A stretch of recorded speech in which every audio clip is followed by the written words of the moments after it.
hear me before everything starts? Awesome. Okay, I see Minente has joined us. Thank you for that. Reon, are you here? Can you please switch on your camera and mic? I'm here. I'll do that in a moment. All right, no problem. Thank you for that. And is Rafe here? Because I don't see him on the chat.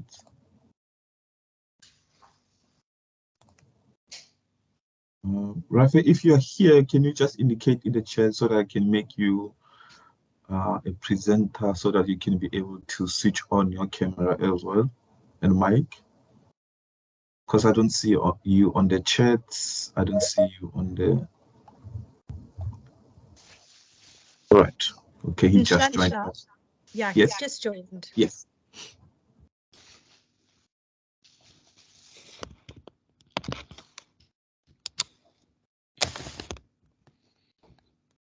All right. We only have one person to make a presenter so that we can all start. All right.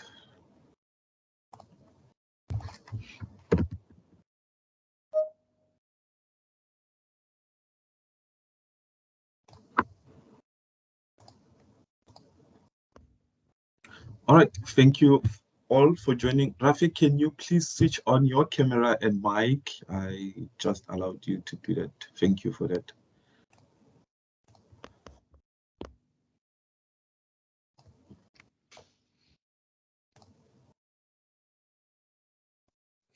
All right, seems like everyone is here, and thank you guys for joining. Welcome to this conversation titled My Career in Digital Humanities. My name is Ncube Mapeto, one of the career development consultant at Career Service UCT. I'm here with my colleague, Megan Blaker. She'll be assisting to facilitate this conversation going further at the back end. And so I'm here, I'm not alone, I'm with my other colleagues. So guys, thank you for joining us and giving us your time. Before we start with the introduction of the panel, I just want to highlight two things.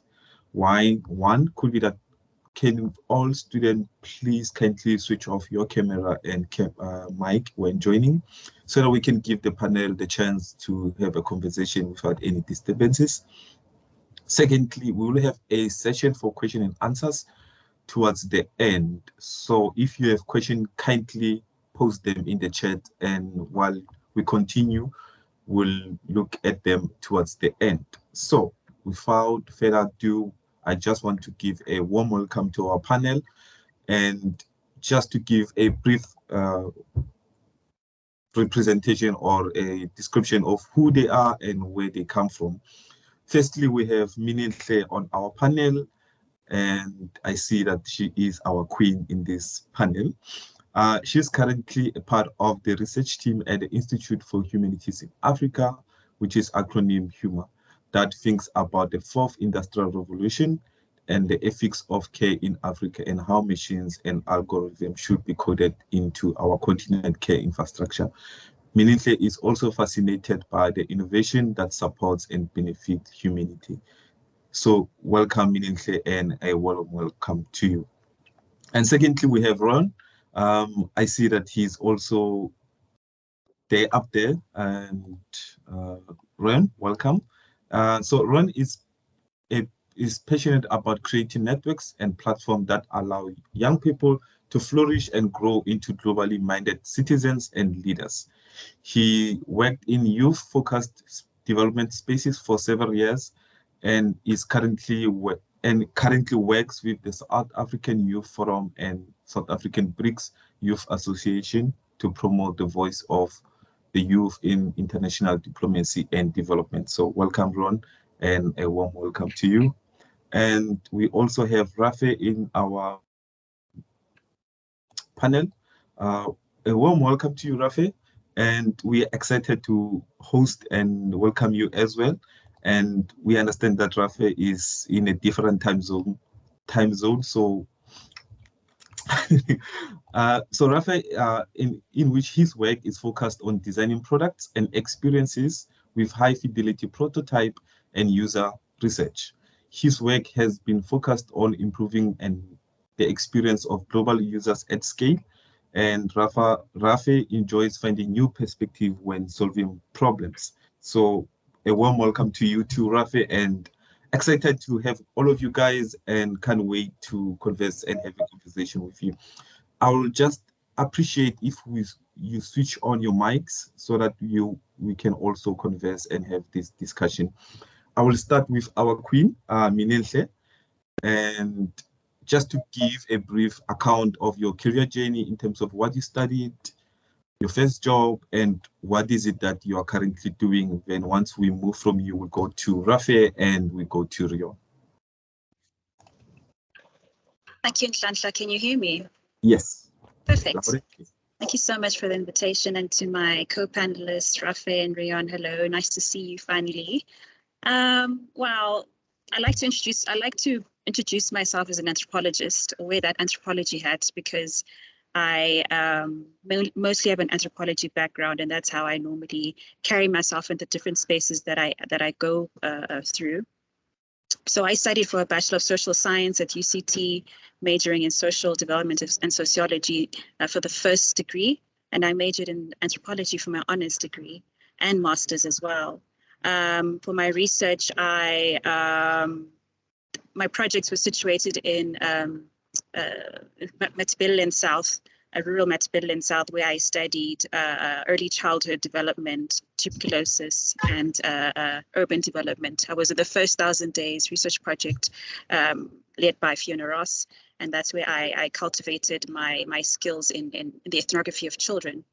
I ended up, I was curious to understand development paradigms, and that's when I took a second master's in Leuven soon after I graduated, where I studied the cultural and development master's degree there. But throughout the journey, I always wanted to think outside the university space and how I could work outside university, what skills I could develop outside the university.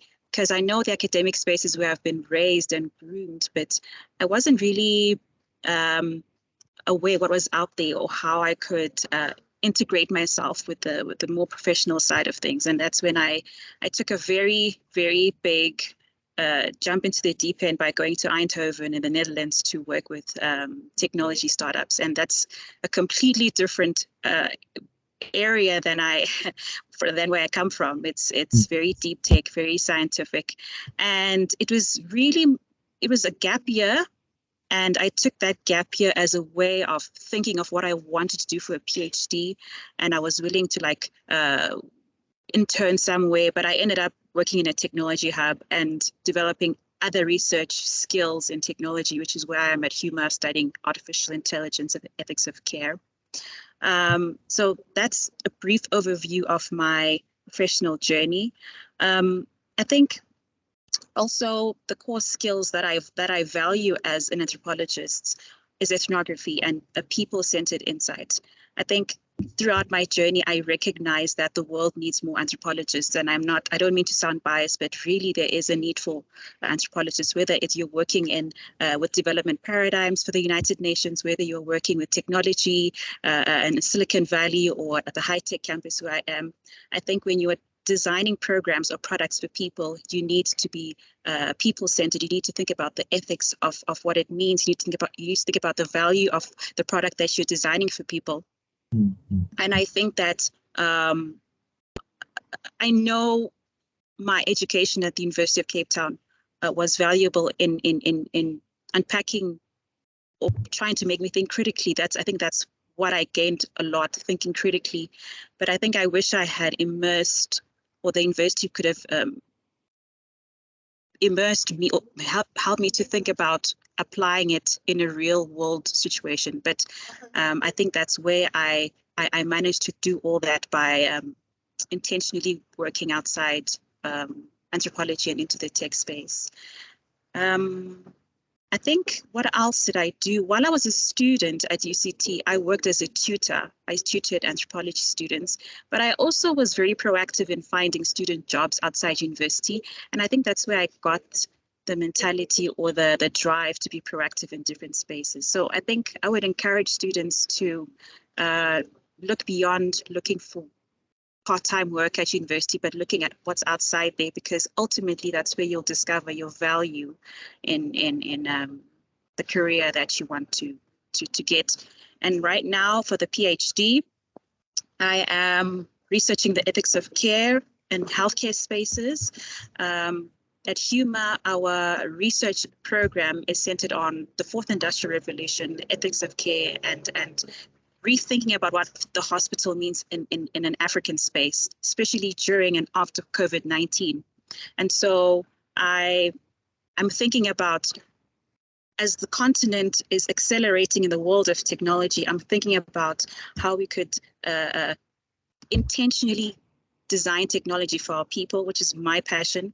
And ultimately, when I graduate, I want to integrate into UX research, which is a field that you find mostly in developed countries, but not so much in Africa. And I think anthropologists are very valuable in the world of UX and designing technology that suits our own people. So that's me, and I hope I've done a good overall introduction. All right, thank you very much for that. Reon, wanna share? Rafe, sorry, before Reon. Okay, sure. Yeah, I'll go. Yeah, I'll say like what was pretty pivotal in my educational career was actually studying abroad at University of Cape Town in Western Cape. And so for me, when I started out, I was actually like a pre-law / sociology major. I wasn't even in art. I wasn't even focused on it.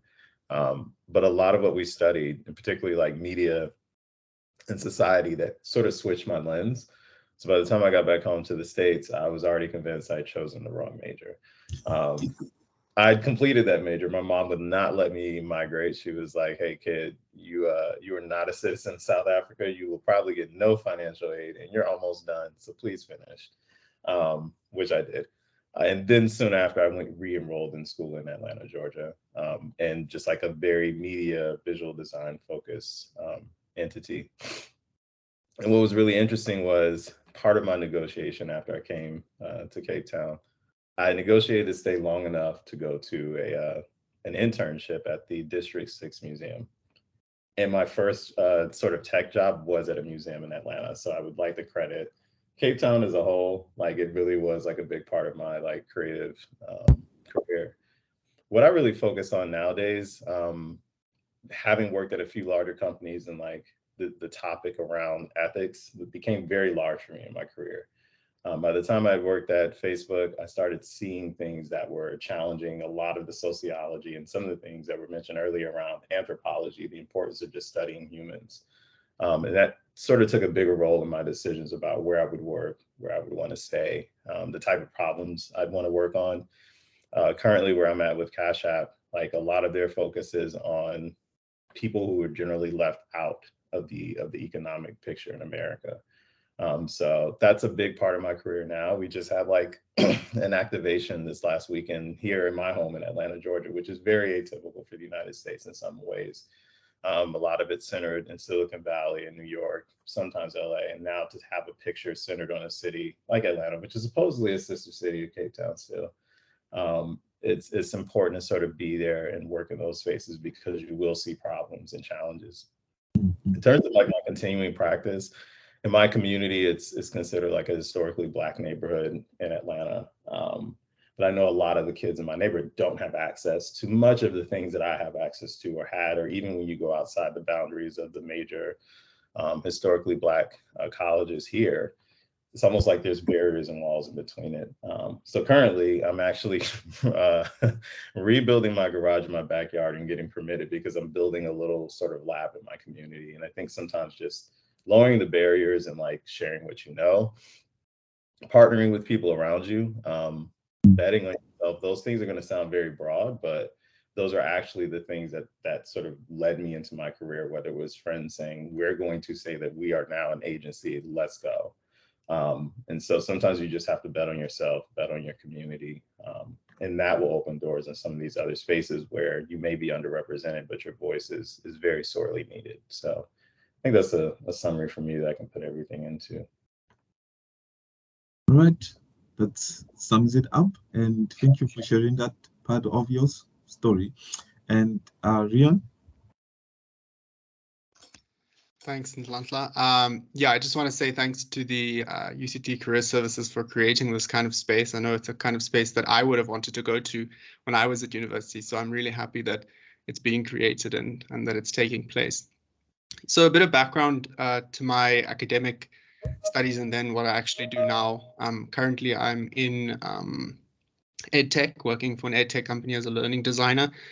Not something that I ever thought I would do, given that I started my studies doing politics, philosophy, and economics at the university, then went on to do my honors in development studies, and recently finished my master's in international relations.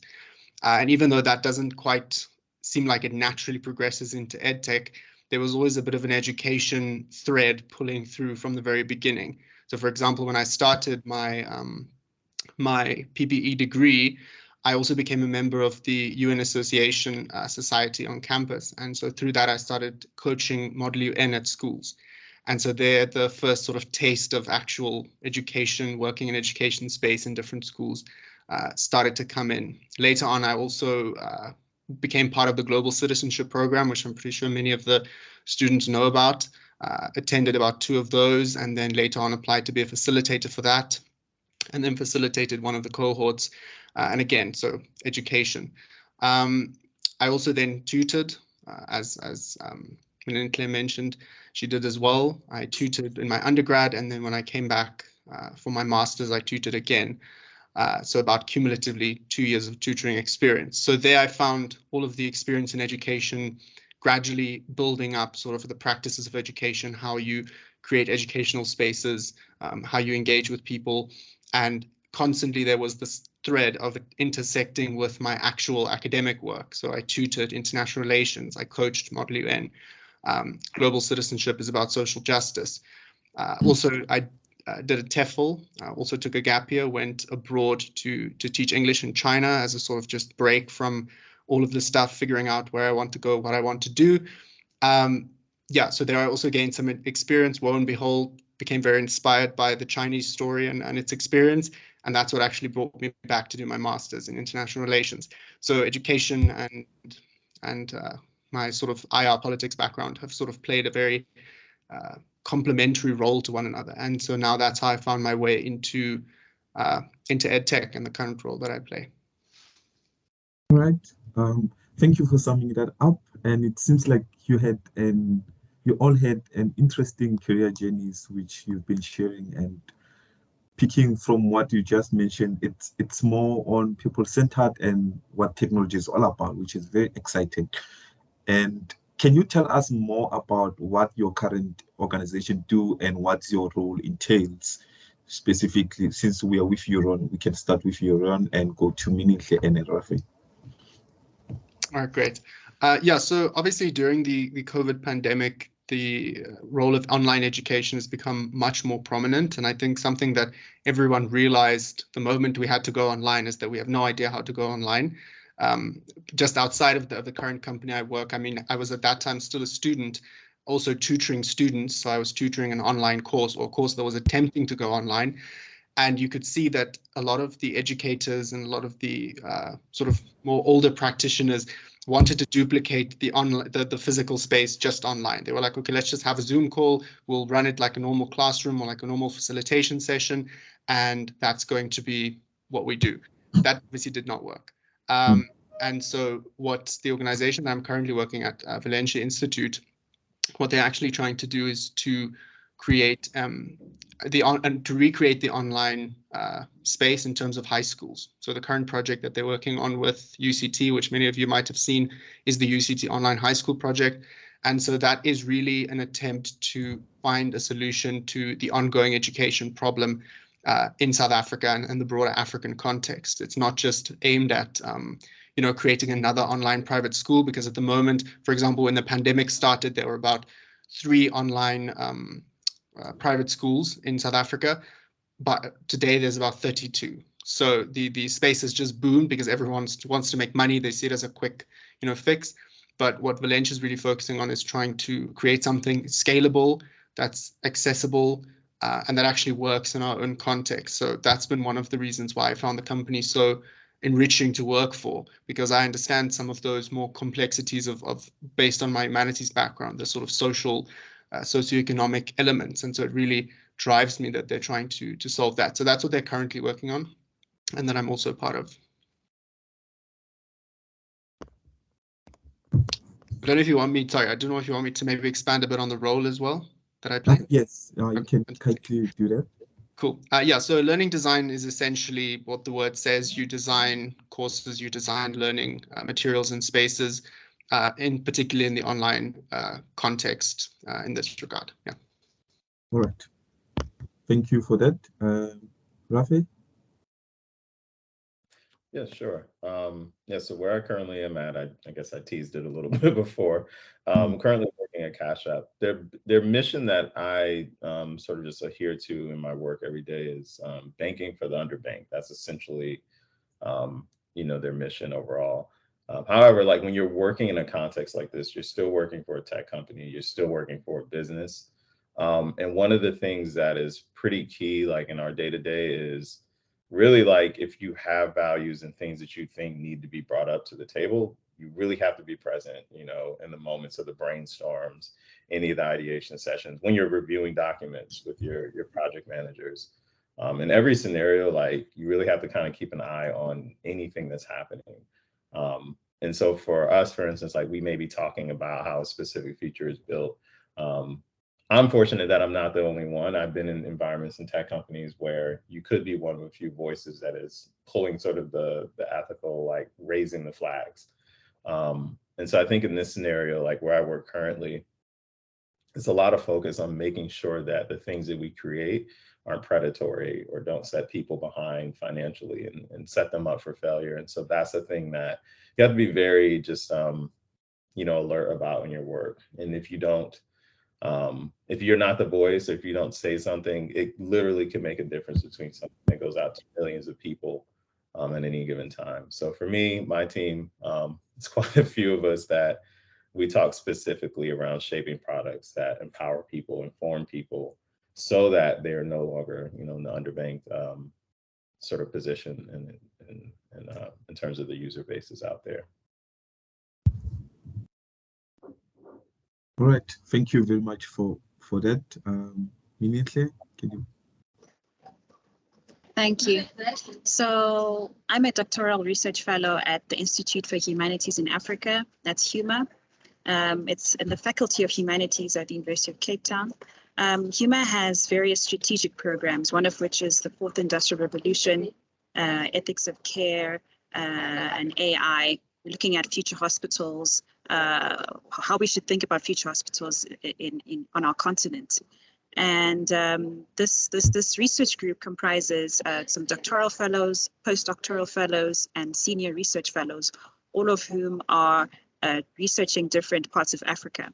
I'm doing Zambia, and my question there is looking at how entrepreneurs and designers of technology are thinking about the ethics of care and healthcare and applying tools to support public health. My other colleagues are looking at different topics, whether it's media, cancer, technology and cancer and AI, religion, and on all sorts of themes, but all of which fall under the Fourth Industrial Revolution. So that's where I am at the moment. But I'm also part of other think tanks, which I joined before the PhD and during the PhD while I was in the Netherlands, one of which is Fruit Punch AI. So Fruit Punch AI is a think tank of data scientists, primarily from Eindhoven, but some that are in Southern Africa and other parts of the world, where they think about applying AI for good, whether it's in healthcare, whether it's in wildlife and other applications. I'm also part of the High Tech Accelerator think tank, where I worked as a residential entrepreneur and two tech startups that were there. And there, in that particular space, I kind of get an idea of how technology is applied in business, and the ways, the shortcomings of that process, and how anthropology or the social scientists could improve in that aspect, particularly in a developing space such as Africa, where we also have tech accelerated hubs as well. And another think tank I'm a part of is the AI Innovation Center. It's a new incubator in Eindhoven as well, which is thinking about different ways, different themes associated with AI, one of which is ethics. And ethics is a huge part of my PhD. And from all these different think tanks, they form my kind of intellectual trajectory for the PhD and beyond. And I think for the long term of my career, these think tanks contribute to the overall scholarship that I think is required on our African continent. And I look forward to interacting with more think tanks to help me develop my scholarship with respect to the ethics of AI in Africa. Good. Thank you for summing that up. It's quite an interesting space, given that you are from humanities spaces, all of you, and transitioning into the tech industry and the digital world on how it works. I'm just curious in terms of what are the core skills that you needed in terms of you transitioning and working, and what are some of the core skills that you use on a daily basis in the space that you are at? We can start with Rafe and go to Minilhe and Reon. Yeah, for sure. Critical thinking. There's a lot of assumptions that get made in tech in particular. I would say being curious is very key. And it's curious in the sense that, like, being self-directed in your own way to find solutions or find problems. You may not really have a solution yet. I think that's pretty key. But then also at work, you still have to be very curious of people's motives, why they made this decision, what is their intention? And you kind of have to do that a lot. It's not just something you just do at the beginning of a project to ask, what are the critical questions? What's happening here? What are the effects of, like, this thing that I might design? Like, you have to do all of that. But then every day, you're just hearing different people's perspectives, or what this team does, or what may be blocking this team, legal implications, like all this stuff. So it's always healthy to just have, like, more of a curiosity around a specific space. And I would say in terms of core skills, like, as a designer, like, obviously just like the literal core skills always are essential. So it's like, being able to design, being able to prototype is not always necessary, but just being able to design, share your thoughts well. And communication is a big one as a designer, because people can get wrapped up in what you put in front of them, but they may not really understand the full story. And being able to storytell is something that becomes a bit of a, like, secret weapon in a way, because you talk to each person differently. A business, partner might be focused on this thing. Your PMs might be focused on another, and your engineers are certainly focused on, like, 3 or 4 things at once. And then your other designers are too. So it's a bit of, like, being curious, asking questions, and of course, like, spend the time to build up your design chops as well. Yeah. That's very interesting to some of those the 4C skills there. Yeah. And A lot of sociology is involved in design if you actually choose to pursue it that way. Minilhe, you wanna share? Thank you, Nhlanhla. I think one of my biggest skills is being adaptable. So, and I think being an anthropologist has enabled me to be an adaptable person, whether it's working or thinking in Southern Africa or Western Europe. I think adaptability is very important. Being able to understand the nuances that exist in the ways of life of people, different cultures, different business cultures. The way that Dutch conduct business is very different to the way the Zimbabweans conduct business where I am here in Blawayo, and the way they conduct business in South Africa. So just being aware of those differences is so important. I would agree with Rafa, who says that critical thinking is important, because ultimately I think that would make you stand out in the applied world, identifying areas where entrepreneurs or where other practitioners haven't identified is a very critical. That's where they see that you're a valuable person. And I think having been in the humanities faculty for a long time has helped me to think critically. Another thing I would aspect I would say is, even though I know, and I'm going through the process myself. A lot of students and young professionals have a lot of self-doubt, and we go through that a lot. But it's important to remember that wherever you are, whether you're a CEO, whether you are a PA, you're always in a constant trajectory of becoming. You're always becoming something. So you're never going to be perfect. You're never going to be the ultimate professional. You're just always learning as you go. So that's what I should highlight to people as well, that it's always a constant journey of becoming and becoming better. Life is like an apprenticeship, whether you're in a PhD or you're an undergrad or you just got your first job. You're just always becoming something better than you were yesterday.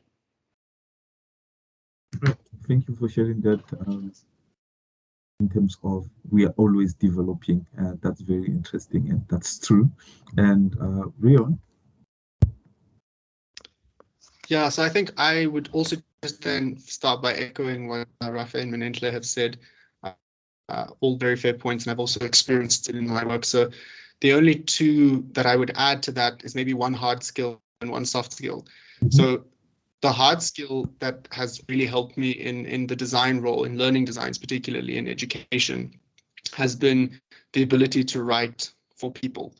And I know that might sound strange, because academics have a tendency to be write very convoluted and be very verbose. And I remember when I was tutoring, I always used to mark first year politics essays. And if you've ever marked first year politics essays, you will know there are a few students who write a lot, and they could have said everything they said in one sentence. And so you really, through that, you develop the skill both in writing your own essays, because I mean that's what you do in humanities, you write a lot. You learn how to convey ideas, complex ideas, very complex ideas, in a very quick and simple way. So that's been a hard skill that's been very useful in the learning design role.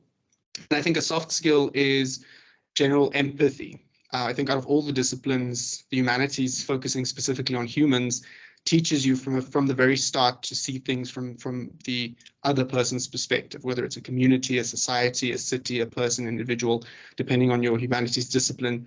You're always looking at it from different perspectives. And so when you're trying to design something and in the tech space, which is obviously very entrepreneurial, very commercial, very it really helps to be able to think from the perspective of your user. And I think that's something humanities teaches you to do very well. All right, thank you very much. And it's quite an interesting contribution which you just made, which is very true, that humanities, gave you these other skills, especially in regards to empathy, critical thinking, being curious, and also being flexible and adaptive, which they are all critical skills when going into this space, especially the tech space. And just to phrase another question for you guys, in terms of, we'll stick with Reon since you are the last one. In terms of when you look back, in terms of where you are now, what's the one thing you wish you knew now as a student when you look back?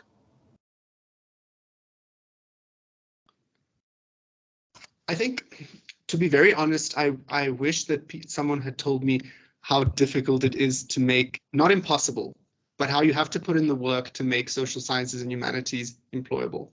And the reason I say that is not, and why it's difficult but not impossible, is that it's generally, people think, okay, I'll go study a politics degree and then I'll become a politician. I'll go study a sociology degree and then I'll become a sociologist. That's not how it works. Generally in academia, you have to spend years, developing your skills, establishing yourself, building a brand, those kind of things. And the reason I say this is why it's also important for humanities students to think beyond just, what they're interested in, because most humanities students, I think, we enter the field because we're passionate about social issues or about something.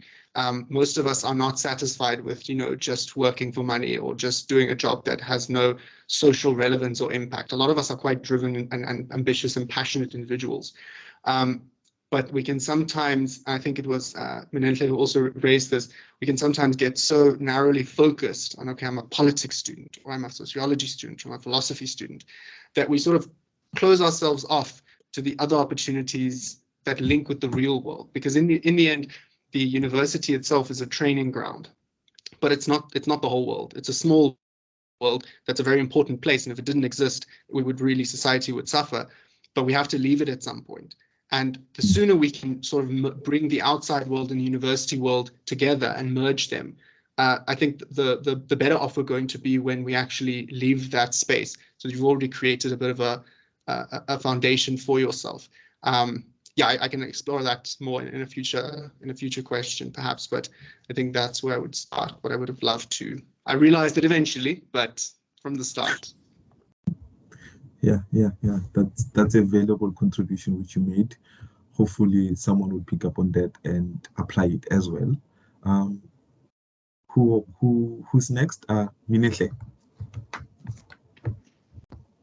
I think as an undergrad, I wish I was more aware of the range of careers that are out there beyond academia or beyond the conventional anthropology jobs, like being a lecturer or working for a non-governmental organization, as most social scientists do in my country in Zimbabwe. There's so much you can do. And I wish the university had offered me a space to be aware of that. And I only became aware when I actually left the university and immersed myself in the field of technology. And if there was a way that the university was more collaborative with applied work, that would be very good for students to realize their potential outside and give them hope as well. But I was very lucky that there's a at the business school, there's a design thinking program, which I did in the second year of my master's. And of course, during and after I did design thinking, I never thought it would become valuable until I entered the world of technology. Then I remembered, oh, I did design thinking. But now here in the more developed space, it's more relevant and I can collaborate with people from different disciplines, which wasn't so much the case in Southern Africa, where people still, not all the time, they still kind of work in silos.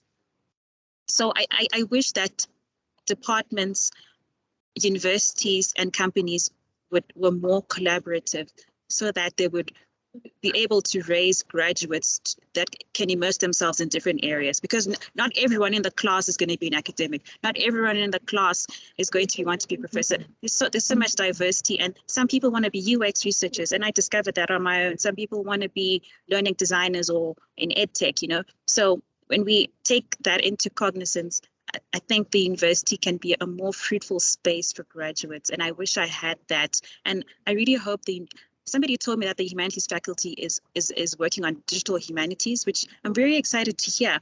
And I think if I were to become a guest lecturer or a part-time academic, I would literally design a course that can enable students to apply themselves outside and offer hope for other opportunities as well.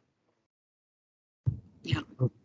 Thank you for that. And it's true, putting yourself out there and learning more about other careers outside of your career space which you thought that you'll be going into. It's always valuable, and career service, hence we have career service, so that it can also, highlight some of these gaps to students as well.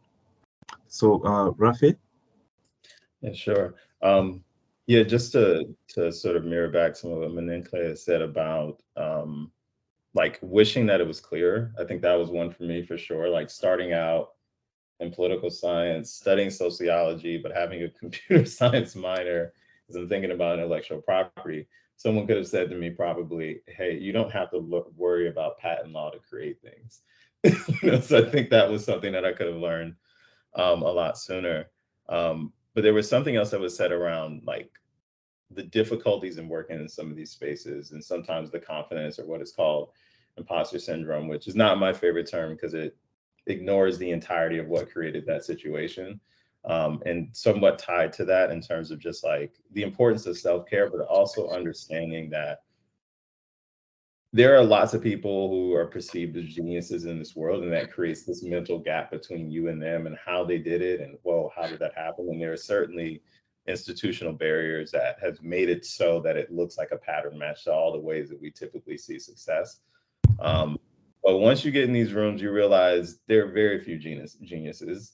There are humans that are trying to solve problems just like you, and you see the gaps. So I would say never assume that, like, because you're starting out, that you don't have value. I found out maybe fairly early also that, like, it was very important to follow my curiosities and, like, allow myself to find what I really cared about. And I mean, in that path, like, you will learn, or you will see that, like, some folks on career and in paper, they may be a high level, whatever, you know, a lead or a head of. It doesn't necessarily, you know, constitute happiness or a fulfilling career. So, like, really adhere to the things that are important to you.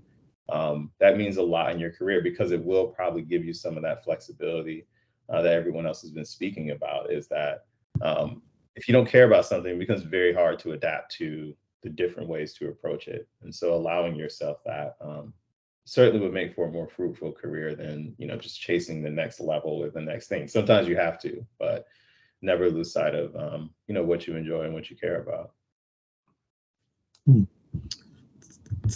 Thank you for sharing that, and very, very useful contribution. And it's a mouthful, and it's very true with regards to, in this world of careers changing and all of that. There's, you know, a number of things that we can do, and with regards to knowing your value and what is it that you have or you can contribute, is very important. And just looking at your journey as individuals and looking back where you are now and where you come from, what advice would you give students, and in terms of things that they need to do so that they can be able to get into the space, especially digital humanities or the tech industry? What advice, or what's the one thing or 5 things, or what is it that you want to give or say to them, to say, this is some of the things that you can do? What's the message that you can give to such students? We can start with Rafe, since we last finished with you. Yeah, for sure. I will say internships are, whenever you can take them, they're just good on paper, but they also put you in some of these environments where you will work with people and kind of see some of the dynamics. So that's pretty key. But I would say even outside of that, everyone doesn't land an internship. So I would say find opportunities. You may have to work freelance for, you know, for some projects. Find a partner if you can, and ideally find one in a discipline that's different than yours, that is complementary to the space that you're trying to work in. So, like, if it's a tech solution and you're a designer, please find an engineer. Please find someone or someone that project manages, because these are actually the relationships that you will need. I have a friend of mine who, he had gotten his role at Twitter not because he had worked at a big tech company before, but he has a friend who's an engineer, and they work on projects together continuously. And so by the time he's walking into the interview, this is his first big tech company, and it was a no question. It was like, well, this is a designer who works with an engineer every day. That's not always the case. Sometimes we're very isolated. So whatever your discipline is, if you're not able to find that institutional opportunity, you may have to pick something of your own to sort of start out and build with. For me, I was lucky that I was friends with a musician who needed like a media assistant. And so that gave me everything I needed to play with film and web design and all these other things. And that was not a paid job, unfortunately. But it was one of the ones I could speak to when it was time to go to a museum space and say, I've done a series of work, you know, no self-directed. So it takes a little grind sometimes, but if you're not able to secure those institutional opportunities, sometimes you do have to literally kind of craft your own out of what you care about. All right. Thank you very much. Mininhle? I would say follow your passion. Like, I think from day one of my postgrad, I liked anthropology and I've stuck with it. And that way I know I'm going to do well, whether I am burnt out, whether I am unmotivated. I know I'm doing something I ultimately love. And also, I think if you're into research like me, I think I intentionally tailored my research to where I want to go. So if I want to go into technology, I literally am doing a PhD that is training me for the world of technology if I decide to leave the academic space, which is what I'm hoping to anyway. Ask questions that technologists are not asking in your research. Find the gaps that they don't have and do it in your research and show it as well. And show it by being extroverted. In the world of technology, let me tell you, there's very few spaces where people are actually looking for anthropologists. There were few adverts that are listed to say we're looking for an anthropologist. So you have to actually be heard in whatever you do, whether you're writing an op-ed, whether you have a website, whether you're interacting on LinkedIn. You just have to be as extroverted and visible as you can in all of the the things that you're doing. And also networking is very good. Don't be afraid to reach out to someone on LinkedIn. I mean, I wasn't aware I was doing UX research. I only heard the term UX research until I randomly emailed someone on LinkedIn to describe what I was doing in Eindhoven, and she was a UX researcher. And so just being very extroverted, being proactive is ultimately what humanities students need to do, because the world might not be looking for you, but they actually need you. So just be visible, be heard, be strategic in your research and your work, and be selfish. Like, don't take on tasks that are not relevant to you. I'm so selfish with my time and my tasks. If it's not relevant to my PhD or whatever, I don't take it. Like, you need to be focused on honing your brand. Yeah, that's what I have to say. All right. Reon, it seems like you are keen and can't wait to add more on that.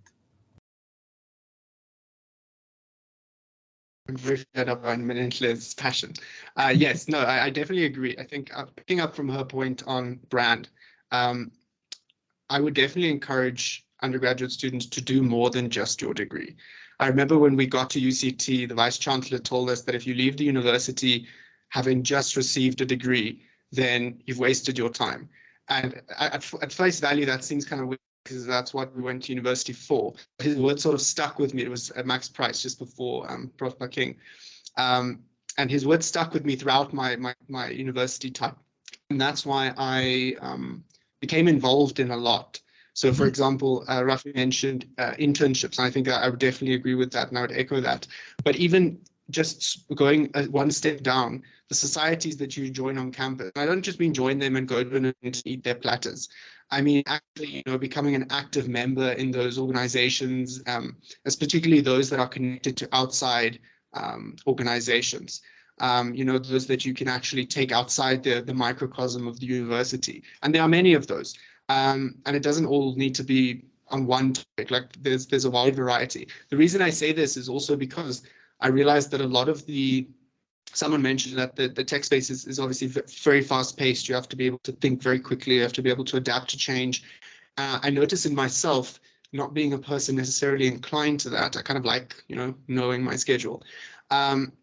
My work in the civil society organizations and the chapters and the student governance and those kind of things actually hone those specific skills, which I didn't learn in my degree, which actually allowed me, when I entered the current work that I'm doing, things like project management, teamwork, leadership, those kind of soft skills, they come from there. Building on that, I would then also really encourage people to, even if you do explore a degree career in tech, to seek out convergence. It might not necessarily be very upfront when you start, but find ways to, in the long run, how you can see it will converge with your humanities and social science background. The reason I say that is, the one strategy is to abandon your humanities and social science background and say, well, okay, I'm never going to use the actual content of my degree, and I'll just now go into, tech, which is a very valid option. But I do think the world, as Menentle said, needs us. They don't know they need us, but they need us. They need people who are trained in the social sciences, who are trained in the humanities, who understand and look at the world from a different perspective. So if you can enter these spaces, and in the long run, see a convergence in what you're doing. If I can give an example, one of the organizations that through my civil society work I work with is the South African BRICS Youth Association. And more recently, they've become a youth member of the BRICS Business Council. And the BRICS Business Council has a working group on skills development. And so at the same time that I became a learning designer at Valencia, I also entered the BRICS Business Council Skills Development Working Group. So two different paths that suddenly out of nowhere converged with one another. And now the international relations background I have and the EdTech space I'm now moving into suddenly are on the same page. And that was really about taking the initiative, being able to identify those linkages and making them, because no one's going to make them for you. You have to actually go out and make them. In closing, I think the other thing that I would really emphasize to undergraduates who are considering this is don't let a job description on an application scare you. Because we read them and we think, oh, I don't have 5 years experience in learning design or in EdTech or whatever. It doesn't matter. It's really about how you sell yourself. I did not have direct EdTech experience when I applied for the learning design role. As I've mentioned, I had years of other kinds of education experience, but it was up to me in, for example, my cover letter and my CV to point by point, and this is exactly what my cover letter looked like. Point by point, I highlighted every single thing I'd ever done in education, every single lesson I'd learned specifically there, and why I thought it was relevant to learning design in an EdTech space. And it worked. And so I really think it's about how you sell yourself, and we should not feel that this long list of requirements, which no human on earth could ever meet, it should prevent us from applying. And if you don't get it, you don't get it. But I mean, you miss 100% of the chances you don't take. So, right. Thank you for that. I think that's very, very useful. And just to highlight, and especially when it regards to humanities students are needed in tech industry, I'm reminded of an article written by Prof. Soche of the Humanities, Dean of the Humanities in the 2020-22 career guide, that humanities students are needed in the tech industry. And this is what meaningfully it's highlighting in terms of you are needed. And as Reon is also saying, that don't be afraid to approach and take opportunities.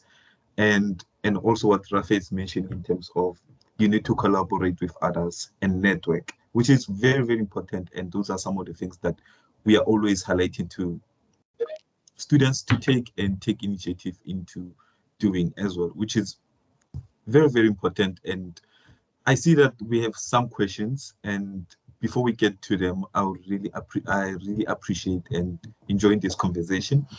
And I see that Mininhle already answered few, or it's answering few, and Rafi is also answering few. But I see that there's one from Katleho. How do you deal with finding a balance between your career and social life? How do you regroup when you demotivate, or when you are demotivated? I will think. How do you regroup when you are demotivated? Any of you can take that question. I'll go for it. I think what Reon mentioned around not getting too centered and don't be too like super hyper focused in your discipline. It always helps to have like a hobby, like just something that has nothing to do with what you're doing, like a completely different exercise, something that you purely are doing for joy. And I know that's difficult when we're describing like picking a path that you enjoy, but also find something that's just restorative for yourself. It may be as simple as cooking. It could be walking, whatever it is, whatever hobby, you need to hold to that, because you will need times that you have to unplug from your work. Because if you care about it, if it's a difficult space, there's going to be those times where it will, kind of burn you out a little bit, or you'll get a little worn out. But if you have some of those preventative hobbies or other things you care about, community, family, whatever it is, hold tight to those things, because that is kind of your lens it's not just a lens to the outside world in the sense that like you don't become so tunnel vision focused. But it also just, as a human, you need other things to do. So always make time for that. For me, sometimes it's literally walking away from my desk, because a lot of us are working from home, and I will literally get up and walk for a mile plus just to get my head off the problem. And sometimes I'm walking through the problem. But give yourself sometimes physical space, creative space, emotional space, whatever it is you need, because you're still a human being at the end of the day. Thank you very much. And detaching is very important so that you can refocus, which is what Rafe is also saying. So it's important when you're feeling demotivated to do something about it. And I see the time it's really running, and most of the questions has been answered. But there's one question, and it can be taken from any of you guys, which says, did studying abroad or traveling have an impact on your career journey? Any of you can answer that, because I understand that you all travel. I just offered my answer in the chat to say that I had more additional perspectives on what I could do with my degree. I think when you're in a different economy and people are doing different things, you kind of see, oh, I could do this or I could do that. But when you're limited to one space, you have a more limited sense of how you could apply yourself.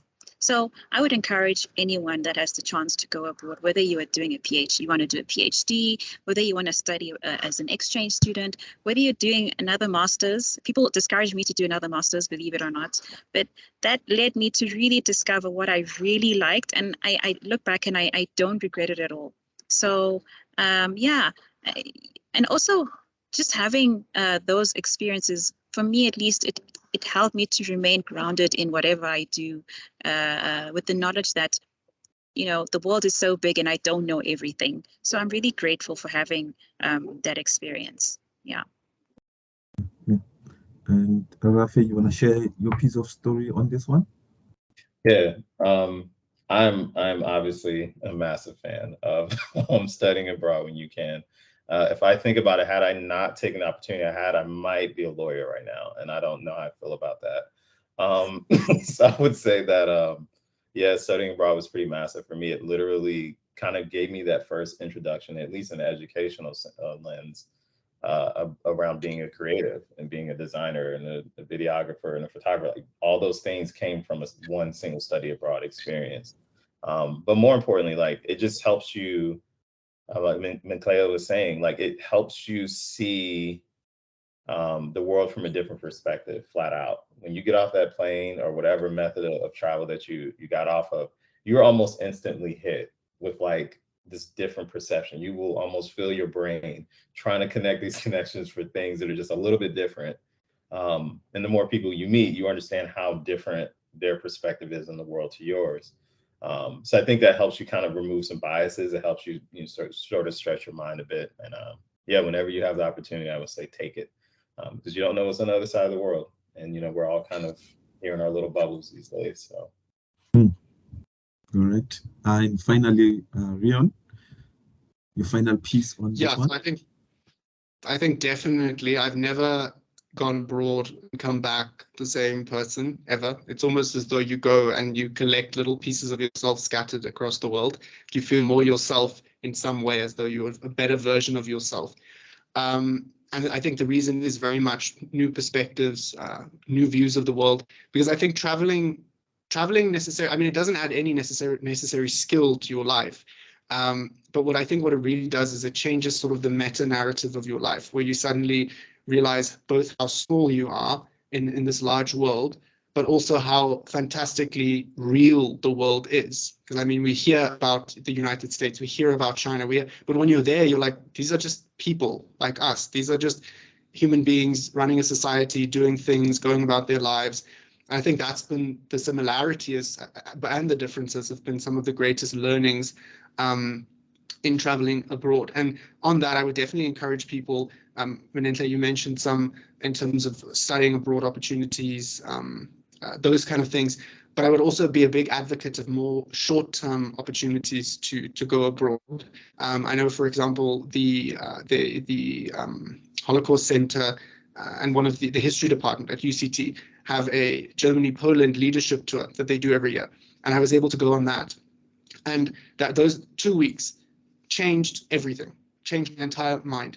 The sites, they're usually sites for young people where they have conferences based on your interest, based on your field. Apply for these things, like go for it. Don't let the description of you have to be this and that. Just apply, put your best foot forward. These things are usually funded, because in the end, when we speak about travel, we have to realize that the majority of people in our country, in the African context, travel is beyond us in terms of resources and that kind of thing. So we particularly need to be very innovative in terms of finding and identifying these opportunities to go abroad, whether it's studying abroad, whether it's just conferences, but we must do it. And the reality, and I'll close with this, is that you probably have the most time available now than you will at any point in your life. Your life is just going to get really hectic and much busier from this point onwards. So if you can use this short 3-4 year period to move and shake as much as you can, that foundation will carry what you do now, literally build the second half of your 20s, your 30s, your 40s. I'm convinced, I'm not that old yet, I'm not there, so it's trajectory. But yeah, so I would definitely encourage people to do that. All right, thank you very much, guys, for that. And to our humanities student, remember that you are needed in all spaces, and remember that your qualifications give you skills, especially the 4 C's, to communicate, being creative, and to be curious, and also to collaborate with others. And from our panel, I really, really appreciate your time, and thank you for contributing and sharing your story with our fellow students. And unfortunately, time is not on our side, and I see that we've exceeded by 1 minute, but that's okay. And hopefully it's okay with our student as well. And thank you so much for your time. And I think we will end here. And for our student, please fill in the feedback form for this conversation. And we really appreciate your input and what is it that we can change going forward. So please find the link on the chat so that you can be able to fill that. So thank you guys and take care. So bye-bye. And I will really appreciate if our panel remains behind while we exit. From me and Career Service, thank you very much, guys. Take care.